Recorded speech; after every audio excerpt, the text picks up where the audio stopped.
Hello, my name is Kevin and welcome to the Love Decanters channel.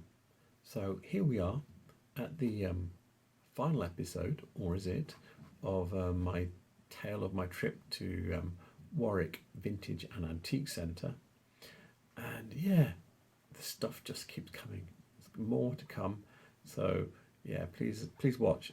This is a really good one as well. So here we go. Look at this rubber here, that's fantastic. I think, judging by the ribs around the top, this might have had a cover originally, but yeah, look at the quality of that one. And if you look at the base, you can see through the base and it goes a bit cloudy there. So that's well worn, that's a proper job. Yeah, that's nice. And it's got 1800 on, I agree with that. Yeah, that's a good date. The book is Irish Glass by Phelps Warren. And yeah, so what I was talking about there, about it having a cover on it, can you see this one here? This is an example of what I mean by a cover. It looks like a rummer. They're usually a bit taller, the sides are a bit straighter at this point. But yeah, all this fluted cutting around the edge. I have one myself that's got a cover with all this fluted cutting as well. And yeah, so I just thought I'd show you an example of what I mean. Usually in the books, if they've got this fluted cover, fluted edge, I should say, they have a cover to go with it. Just looking forward in the book a little bit, and yeah, there's more. Look, and this one, and this one. So yeah, I think there's one on the page back as well. Let's go over here. Oh God, look at this. So yeah, look at this early 18th century, probably, but look at that cool foot. Look at that. That is fantastic. I think that's made out of tin or iron that's been tinned. Look at the colour. That is a thing of beauty. It is. I saw it when I was here before, I have to admit, and it really attracted me. The book I have here is 18th Century English Drinking Glasses by L.M. Bickerton. And yeah, so this is the kind of glass we were looking at. There's another one here. This one's a bit chunkier, a bit more like the one we were looking at, with the bubbles about the same size. The stem's a bit shorter, but then this one's a bit longer. Yeah, you get the idea anyway. And the date L.M. Bickerton is giving is 1740. Yeah, I'm happy with that. So yeah, that's how I would date that one. Yeah, it had a certain smokiness about it that I just thought, yeah, really nice. Yeah, I've got to go back, so I'm gonna have to look at it again. Anyway, here we go. Yeah, next to it is a couple of little early 18th century or 19th century glasses. Again, that you'd be happy to see almost anywhere else. This book is English Drinking Glasses by Ronald, Gabriel. And yeah, so this is the type of glass that we were looking at. It's called a caps and stem. It has a little collar here at the base of the bowl. The bowls are always funnel shaped, but the funnels can be varying from quite wide, quite tall, quite small. So yeah, this one's, I think, dwarf ale glass. And yeah, so he's got 1820 on it. I think that's a very reasonable date. The catalogue examples I've got are for the 1830s. I don't have anything for the 1820s. But I see a lot of these, and they don't appear in later catalogues, which means for there to be a lot of them, you've got to really go backwards from the 1830s and say that, you know, 1820s, maybe even 1810, that they started doing this style. But yeah, I'm quite happy with him saying 1820, just to allow for the mass of them that you see, so that they're around for at least 20 years or so. These look like they're Bohemian, but I don't think they would be. Not rinses. the cutting's not it's not acid polished, so I think these are early 20th century. This book is Hallmarks of Antique Glass by Wilkinson. And yeah, you saw me mention there about acid polishing, etc., etc., and trying to date things whether acid polished or not. So what he's telling you here is that acid polishing was developed between 1922 and 1927 by F. Wilkinson, because it was his brother's factory that actually commercialized that process of not having to polish it, cut glass with finer and finer wheels, but you basically dipping it in an acid which would polish the surface. Now, what I'm doing is when I'm sort of like, you can see me digging my fingernail around the edges of the glass, I'm trying to feel whether it's got a soft edge, which would be acid polishing, or whether it's got a sharp edge, which means it's wheel polished. So you'll see me talk about that and feel for it in other videos, but I just thought I'd give you a quick explanation of that here. What else then? There's a whole cabinet, two whole cabinets of glass here. Look at this. Look at all this bohemian stuff. But then, nice early. Oh, he's got 1795. Yeah, I wouldn't fight that at all. That is really nice. And a similar date for this one. Yeah, nice. Two really nice, and the gilding is still good on them. That's what's nice about them. And yeah, I'm not sure. I wonder if that's a neodymium. I'm wondering if that's a later copy. But then the pedestal is not polished, and that tells me, yeah, he's got 1840 on it. He might be right, because all the later ones I see, the post 1900 ones, where you've got the pedestal, it's always polished, and that one is not. And then this glass here, it's a measure. If I get it, can you see there's a line going across the bowl? So that means it's a measure. What else is down here? Oh look, here's a glass like the one we were looking at above, but it's all whole. I think I like the one with the metal foot though. Don't tell him. And that's a nice baluster in the back there. What date has he got on that? I can't see. 1740. Yeah, that looks good. That looks good. And you've got these quilted custard glasses.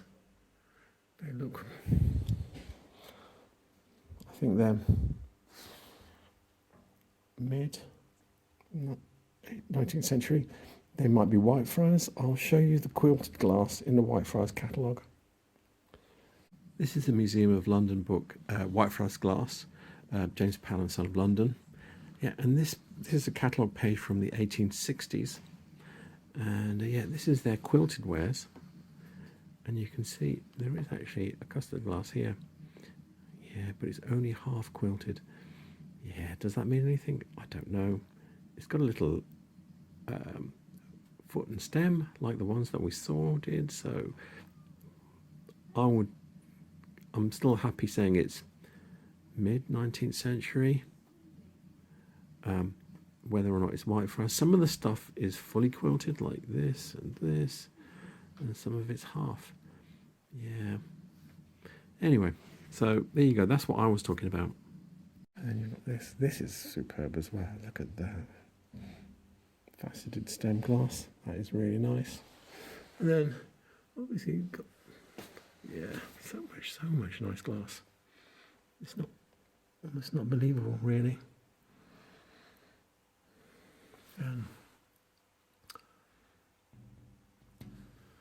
Mid 19th century ewer there. That's lovely. Yeah, these decanters, I have no idea. They look they're not English. I'll say that for them.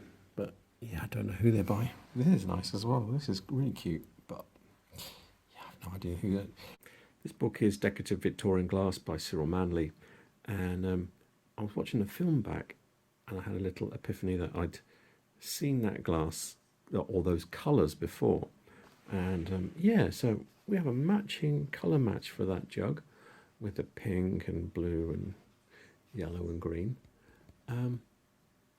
Obviously these are not spiralling around, but it is the same colours. Now this is Thomas Webb, okay, and the date he's got this, I think, is 1890. Now the other thing of interest on that jug was the handle. The handle was a ribbed handle, and in the 1880s, Thomas Webb, I think it was the 1880s, were registering patterns with ribbed handles, and looking at the picture, the way that rib handle is the same way that Thomas Webb registered their handles. So yeah, I think that coloured jug is a Thomas Webb jug. This, however, is very English, very Regency. And I'm looking at it and I'm thinking, yeah, I think that's right. There's a certain wonkiness to it. It makes me think it is right. And then what we've got down here, another ball here that looks like it's Jobling or somebody. He's got Monarch written on it. Yeah, I can never tell the difference. It's Monarch, Bazar, whatever. But yeah, that's a nice one. It's a nice small one.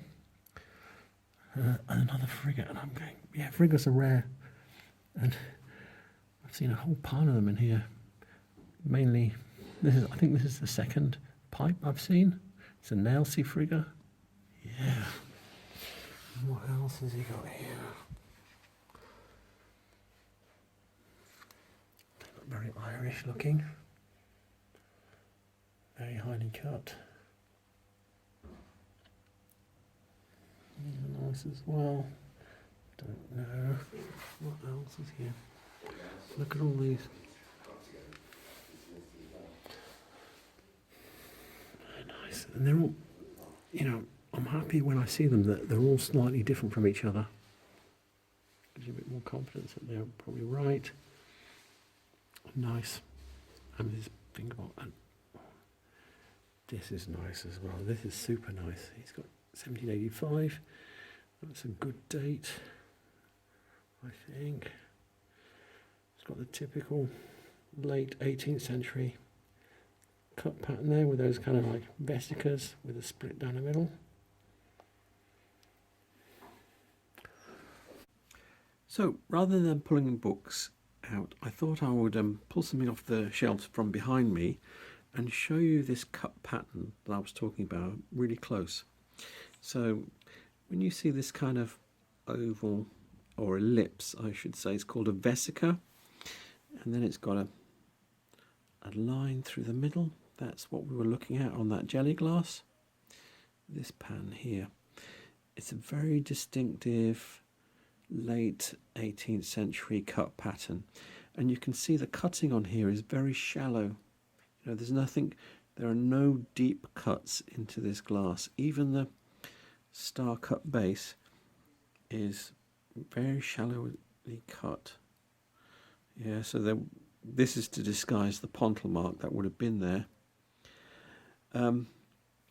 Yeah, by at least I don't know the dates for England, but in Ireland I think by 1810 everybody had gone over to steam powered cutting, and yeah, so this cutting is powered by a foot treadle, and people tended to cut very shallow because it takes a long time and a lot of effort to cut deeply. So you see very sort of like a very shallow cut pattern like this, usually with the 18th century cutting. And yeah, this was copied in Victorian times, so you need to be careful. Check the base, make sure it's got lots of wear in it like this. Can you see the actual part of the bottle where it actually sits on the table is completely matte? Yeah, the only part that's shining back at you is actually in here. So, but yeah, so this is called a vesica, and it's got a line through it, and this is a very common 18th century. Well, not common, because obviously the stuff from the 18th century is very rare, but this is a pattern that they used a lot, and that's what we saw on that jelly glass. And there's a trumpet in the back. And then late 19th century, 18th century, nothing here. Then we've got, I think this is earlier in the books, he's got 1790 on that, and these might be earlier. Look at all those ale glasses, they're nice. A little cotton twist. Oh, it's a firing glass. Look how thick the foot is. Can you see that? That's so you can slam it onto the table. I wouldn't do that though, because I like my glasses in one piece. But yeah, not very common. This is a nice pre-1870s jug. It's nice as well. I think that's probably... The cat looks very shallow though, I think. So it might be an early piece. Of course, he's got a whole bunch of 18th century glasses in the back here. Why wouldn't he have them? Look at them. They're all lovely. I would have any of them. He knows exactly what they are and what they're worth. Damn him. Here we go. Let's see what else is here. Oh, there's got a whole bunch of little bonnet glasses. I think that's about the 5th bonnet glass I've seen today. Very nice of them. Mid 18th century. Yeah.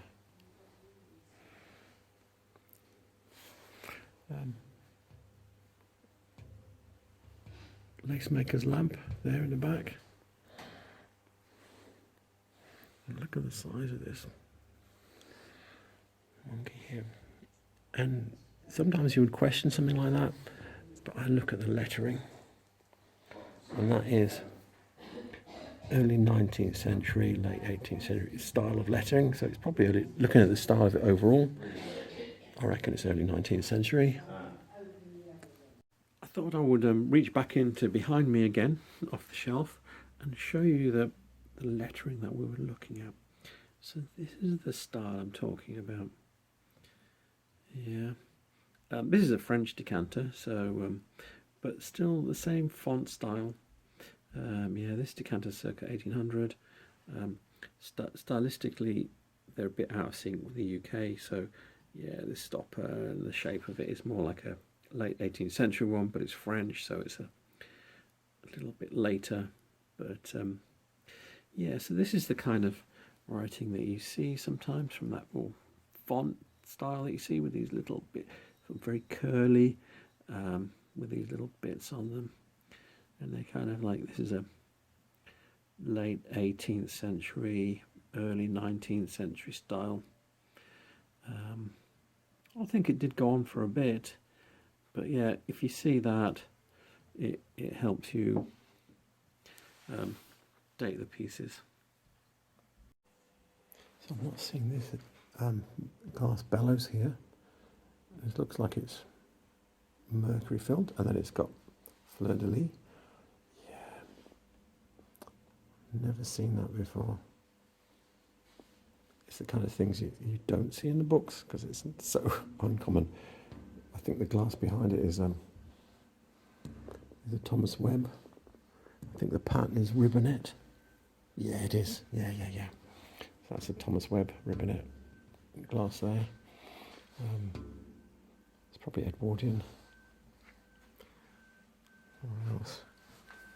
Got some decanters down here. Yeah, these look like they're copies of 18th century glasses. This one might not be. This one might. This one is. This one might not be. That's nice. Look at the quality of that though. Little cartouche there. Look at this. All these perfume bottles. I mean, I suspect a lot of them are Bohemian. Those yellow ones in the back there, they look very Bohemian. That one, but most of them do. We're trying to pick out something that's not Bohemian, I think, really. But if they are like French or something, probably that's not there. That's a Chinese snuff bottle there, the little white-looking one.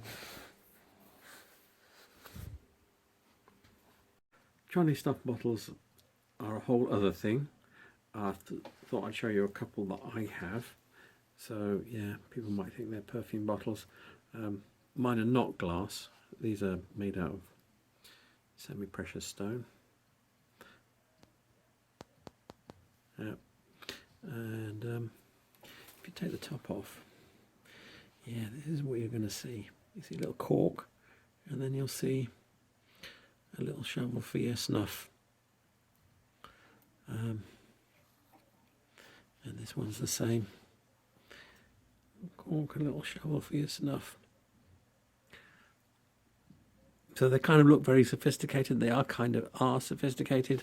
The white one we saw in the video was glass, because it was they're usually very fancy. Some of them are glass and they're painted on the inside, and then so you see the painted image through the thickness of the glass. That one was a cased one which had been cut cameo style. So yeah, these ones are just super hard stone. You can see, if you look at the stone, see it flashes a bit like tiger stone. I don't know what kind of precious stone it is, but anyway, so that's what Chinese snuff bottles are. Just in case you're wondering, you see these little things and what they are. They still make them today, though, and really it's just about the quality, unless you really know your stuff. Those, they're nice. Yeah, petal moulded, pan top. They're kind of like pan top, not quite. OG maybe, somewhere between pan top and OG ale glasses, because they've got hops and barley engraved on them. And then you've got a couple of custard glasses. These are early 19th century ones. I can show you those again in the Whitefriars book. This booklet is Rummers and Goblets by Stephen Parry. So I went into Bickerton thinking he'll have a pan top rummer, and he doesn't. And I went in a couple of other books and they don't, so I pulled out this booklet. And he doesn't either. I was thinking, I'm sure, because this is about rummers. And I have seen pan top rummers. Anyway, so he's got this one. This one is the same shape. The bowl shape is the same as the ones we were looking at. This bit's a bit more elongated. And he's called it an OG pan top bowl, just like I was calling it, kind of like in between. But anyway, and the date he's giving is 1810. So yeah, that's quite reasonable. With those, it had panel moulding around here, and then it had the hops and barley around the top. It's not unknown to have hops and barleys on rummer. I have one. I have one that's a copy, and then I've got one that's a good one. So yeah, that's what it is. This is the Museum of London book, Whitefriars Glass, James Powell and Sons of London. And yeah, so this is what we were just seeing here. This, I'm going to end up wearing these pages out with my finger if I keep pulling this out, because this is one, although these look quite crappy drawings, these are some of the best references I have. So yeah, and this is from the 1830s, so there you go. Look at this. It's got Sabino. So they're kind of like a not quite so good quality rival to Lalique. So they're French. But there's a whole bunch of it in here. I've never really seen like a whole tray's worth. But yeah, they're cute. Some nice early 19th century rummer here, and behind there's a goblet. Looks like it's Richardson's. Looking at them, that'd be post 1850. And these candlesticks, they're glass. Yeah, I think they're mercury glass with clear escutcheons. So that's quite rare. Never seen mercury glass candlesticks before. I thought I would do a bit of learning on mercury glass because I know it's a thing, it's quite rare, and I thought it's like you blow a double-walled piece of glass and then you put mercury into it, but it's not mercury. So mercury, I knew it was used for mirrors, and that's what it's telling you on here in this Wikipedia entry. But for table glass or tableware, they used silver nitrate and grape sugar, and then they heated it up and then sealed it. And it's also telling me that it was made from 1840 to 1930 in Bohemia, but in England it was only made from 1849 to 1855. And it seemed like only one company was making it. And the blanks, the double wall blanks, were made by James Powell. Interesting. So that candlestick, because it is quite rare here, that candlestick might have been made by James Powell. Interesting. So yeah, I learn something every day doing this. This is a nice goblet here. It's got 1880 on it. Looking underneath. Yeah. It's just... Oh, if you look, can you see two... If you look at this... If I move this... The foot, can you see there's two notches? That's... Because there's no ponton mark. That's where the gadget tool would have been attached to the foot, so that the top of the glass could have been cut off. So yeah, you can actually see how it was made. That is interesting.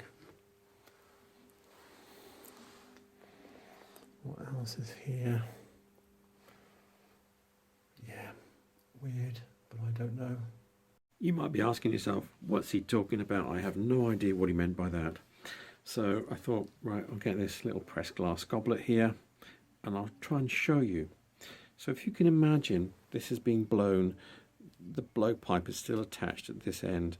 They've made the stem, they've made the foot, but it's still attached to the blowpipe here. Okay, so what they do is they have a thing like with a disc, a stick that presses against here, and then it has a clip that goes like this. Yep. And then, because this is still plastic hot, so they can then cut this off with shears and put it back in the furnace, round it out, finish it off, and we're done. And then this is then held by the clip and they can release it. Now, if the glass is still a little bit too soft, or still a bit soft when they press the thing on, put the clip on, it will make two little dents like that. Because the clip goes over the stem like this, you see, so it's actually got two prongs. Yeah, and then it makes two little dents just there and there, and that's what we could see on that glass. And straight underneath, from the Czech Republic, or Czechoslovakia as it would have been at the time, Krizba vase. So this is a catalogue that I've downloaded from the Czech Glass website, and yeah, I haven't been able to find an exact match. So if you see here, these two here the same, this is the shape that we're looking at, but not the right colorway. This one's blue and yellow, this one's just kind of an orangey one. If I come back and look at this one, it's kind of a bit of brown and green. If I scroll down, I can find other glass in those colours. So I'm happy that it is them, but I can't find that shape. Oh, I've got past it. Did I go too far? Yeah. So this is about the same colour, but obviously it's not the same glass. So they were using those colours, and they were producing that shape. Yeah, there's a massive gap in my catalogue. So I've got the 99 one and the 77 one. In the 77 one, that shape does appear somewhere. Here it is. But again, no, that's not quite the same. Somewhere else, hang on. Not quite the same. Where did I see it? I did see it here. Anyway, there is a shape like it somewhere in here. No, that's not quite the same. Anyway, there is a massive gap. They were producing this kind of glass for quite a while, and it probably sits somewhere between 77 and 99. And I forgot to remind you that I was mispronouncing it. It's Kribska, and that's probably still a mispronunciation, but yeah, that's what it is. Stuart Crystal Beaconsfield pattern. I've never seen. So this must come as a single service with the 4 tumblers and spirit decanter. Yeah. Oh, the way the stem of the decanter is, or the pouring of the decanter is, not seen that before. I'm going to look in the books and in the catalogues and see if I can pin a date down. I reckon that's going to be quite late, but we'll have a look. So I have here the 1972 Stuart Crystal Wine Services catalogue that I've downloaded from the Stuart Crystal Facebook group. And yeah, so we've got Beaconsfield here. And yeah, this is the newest catalogue that I've got. So there's a 64 one, and it doesn't show me anything newer than this. And if you look at the Beaconsfield glasses, those glasses are not there. This glass doesn't look quite as low and wide as the one that we were looking at. You know, that one looks more like this one here. That's in the bow. And the decanter is not there either. And none of the square decanters that are here at this time have that pouring lip which goes up and then is cut off. So that decanter, that service looks later, because I didn't even know that Stuart did that, so they must have been doing it towards the end, because I've not seen that before. Yeah, very unusual to see it with that turned up lip cut off at the top. That's something you normally see from Bohemian glass. Webb Corbett did it as well, but yeah, I've not seen Stuart do it. So yeah, a bit different. Look at this, another frigga, another trumpet. Now, this little thing here, that's quite nice. I don't know what it is. It's just a little nice thing. Very, yeah, squeeze it and I wonder if it glows.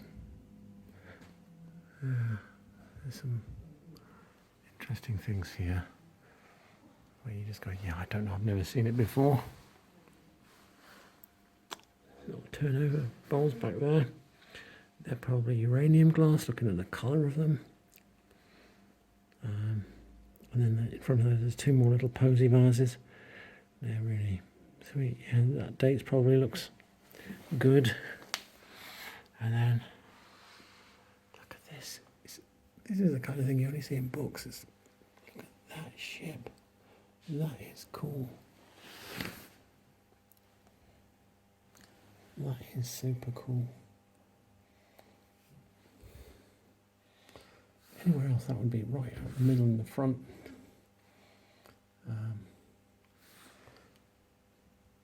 Another opalescent bowl there. That's probably Sabino, or now that I've seen the name that's reminded me, I knew there was another company, Sabino or Jobling. But yeah. This book is Decorative Victorian Glass by Cyril Manley. And when I said, see, only stuff, look, he's dedicated a whole page of this big book to one of these ships, and all this writing to say he thinks they're made in St Helens and they're most popular about 1875. I get the impression, because it's lamp working, it's not coming out of a factory. There's guys making this, and he says most of them seem to have come from St Helens when he's tried to trace where they've actually come from. But yeah, this is, as I said, it's the kind of thing you see in books, but you never see in real life. Yeah, so it's quite nice to see them. What I didn't realise was actually there was two. The other one was quite small at the back on the shelf above. But yeah, and I think this one is bigger because it's got like 3 extra boats with it, and the one that we were looking at only had 1. But yeah, still a special thing that I've not actually seen apart from in books, and they are in some of my other books, but I think all those are photographed in black and white. So anyway, so here we go. We'll stop on that. So there we have it. It's not really the end, because the story here is that I got there a bit later than I expected because of traffic, and then yeah, I was just there for ages, filming, and then my wife had gone off for a walk, and then she came back and said, "I'm hungry now. We need to go and eat." And to tell the truth, my brain was frazzed by then anyway, so I needed to stop. So there's at least another episode in that place without them changing any stock. So I'm going to have to go back. Yeah. And also, there's a couple of bits that I would probably like to buy. And yeah, but I hadn't seen everything, not properly. So, and I don't like to, unless something is super cheap that you got to snatch it off the shelf now, I don't like to pick what I'm going to buy until I get to the end, so that I can deliberate about what I've seen and what is it that I want the most. But anyway, so yeah, I'll be going back. Yeah. And so with that said,